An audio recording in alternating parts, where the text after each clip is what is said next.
دوستو انسان دنیا میں اپنا وقت گزار کر اس دنیا کو چھوڑ کر چلا جاتا ہے۔ دنیا میں موجود ارب پتیوں اور بڑی بڑی عالیشان عمارتوں والے لوگوں کو بھی اس دنیا کو چھوڑ کر چلنا پڑتا ہے۔ مرنے کے بعد انسان کے جسم کو دفنایا جاتا ہے، جس کے لیے ہمارے دین اسلام میں قبر کا ایک منفرد نظام موجود ہے۔ لیکن دنیا میں کچھ ایسی قومیں بھی آباد ہے جن کے دفنانے کا طریقہ بہت ہی عجیب ہے۔ کہیں لاشوں کو درختوں سے لٹکایا جاتا ہے تو کہیں ٹکڑوں میں کاٹ کر جنگلی جانوروں کو ڈال دیا جاتا ہے۔ آج کی اس ویڈیو میں آپ کو کچھ ایسی ہی عجیب و غریب دفنانے کے طریقوں کے بارے میں بتاؤں گا۔ ہیلو دوستو، السلام علیکم، میرا نام ہے ازمان بختیار اور آج کی اس ویڈیو میں آپ کو کچھ ایسی ہی امیزنگ ریئل لائف سٹوریز کے بارے میں بتاؤں گا۔ Number 5، hanging کوفنز۔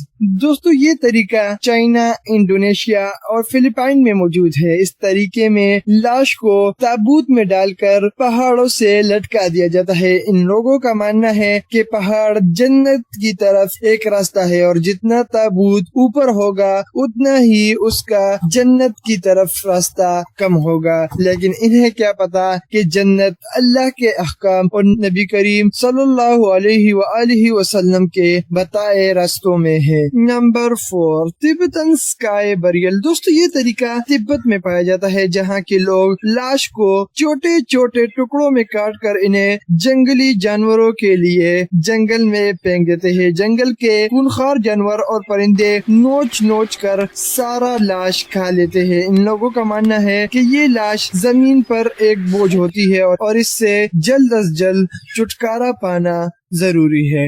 نمبر 3، ممیفیکیشن۔ دوستو یہ بہت ہی پرانا طریقہ ہے جو کہ صدیوں سے چلا آ رہا ہے، جس میں انسانی جسم کو دفنانے کے بجائے محفوظ کیا جاتا ہے۔ اس عمل میں انسانی جسم کو مختلف کیمیکلز اور پٹیوں کے ذریعے باندھا جاتا ہے۔ آپ اس ویڈیو میں دیکھ سکتے ہیں کہ کس طرح ایک انسانی جسم پر مختلف کیمیکلز اور پٹیوں کی تہ باندھی جاتی ہے۔ اس کے بعد اس کے اوپر اس بندے کی تصویر اور کچھ الفاظ لکھے جاتے ہیں اور اس طرح ایک ممی تیار ہوتی ہے۔ یہ ممیز ہزاروں سال پڑی رہتی ہے۔ Number 2، firework funeral. دوستو یہ طریقہ دنیا کے زیادہ تر ممالک میں موجود ہے، جس میں انسانی جسم کو سب سے پہلے جلا کر راک میں تبدیل کیا جاتا ہے اور اس کے بعد اس راک کو پٹاخوں میں باندھ کر اڑا دیا جاتا ہے اور فائر ورک کا مظاہرہ پیش کیا جاتا ہے، جس میں لوگوں کا ماننا ہے کہ وہ بندہ ڈائریکٹ جنت گیا ہے۔ ایسے کرنے سے انہیں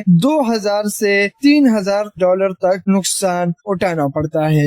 نمبر 1، بریل ٹری۔ دوستو یہ طریقہ فلپائن میں کئی صدیوں سے موجود ہے، جس میں لاش کو ایک تابوت یا ایک کمبل میں لپیٹ کر ایک درخت کی شاخ یا تنے سے باندھ دیا جاتا ہے۔ اس عمل کے لیے کچھ مخصوص درخت موجود ہوتے ہیں جنہیں یہ لوگ بریل ٹری کہتے ہیں۔ لوگوں کا ماننا ہے کہ اس طرح ان کی یہ لاشیں کئی صدیوں تک ان کے آنکھوں کے سامنے رہتی ہے۔ لوگ ان درختوں کو دیکھ کر انہیں یاد کرتے ہیں۔ یہ سچ میں ایک عجیب بات۔ اگر آپ نے ابھی تک ہمارا .tv سبسکرائب نہیں کیا تو پلیز اسے سبسکرائب کر لے اور بیل آئیکن پر کلک کر لے تاکہ فیوچر میں ہماری آنے والی تمام انفارمیٹیو ویڈیوز کی نوٹیفیکیشن آپ کو ملتی رہے۔